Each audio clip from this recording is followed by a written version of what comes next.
নমস্কার, তনিমাস কিচেনে আবারও আপনাদের সবাইকে স্বাগত। আজকে তৈরি করব ম্যাঙ্গো শেক।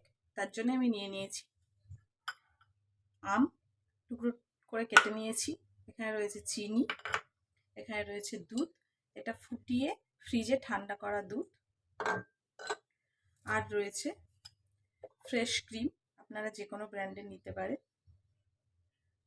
তো এটা 200 ml রয়েছে, আমি এখান থেকে 100 ml ব্যবহার করব। তো চলুন তৈরি করা যাক। প্রথমে সমস্ত কিছু এই মিক্সিং জারের মধ্যে আমি দিয়ে দেব। টুকরো করে কেটে রাখা আমগুলো আমি দিয়ে দেব।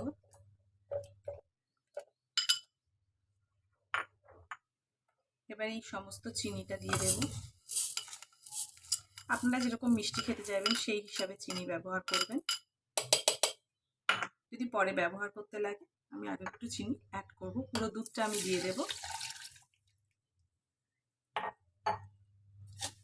দিয়ে এবার আমি এর মধ্যে দিয়ে দেব ফ্রেশ ক্রিম। এবার এর মধ্যে আমি দিয়ে দেব ফ্রেশ ক্রিম।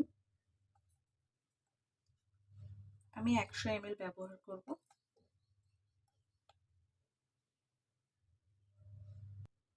এবার এইভাবে ঢেকে আমি সমস্ত কিছু একসাথে মিক্সিতে ভালো করে ঘুরিয়ে নেব। ম্যাঙ্গো শেক অলমোস্ট রেডি হয়ে গেছে।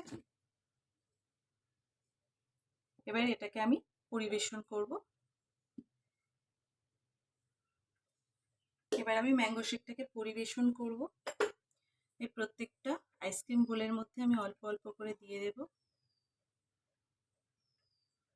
প্রত্যেকটা বোলের মধ্যে ম্যাঙ্গো শেক দেওয়া হয়ে গেছে। এবার উপর থেকে আমি দিয়ে দেব ভ্যানিলা আইসক্রিম। দারুণ টেস্টি হবে। এই গরমের সময় বাচ্চা থেকে বড় সবাইয়ের খুব পছন্দের জিনিস এটা।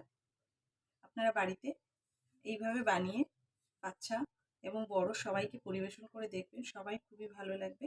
এখানে ম্যাঙ্গো শেক বানানোর জন্য যে দুধটা ব্যবহার করতে হবে সেটা একদম ফ্রিজের ঠান্ডা দুধ ব্যবহার করতে হবে, তাহলে শেকটা খুবই ঠান্ডা হবে। আজকের মতো রেসিপিটা এই পর্যন্ত। আবার দেখা হবে নতুন কোনো রেসিপি।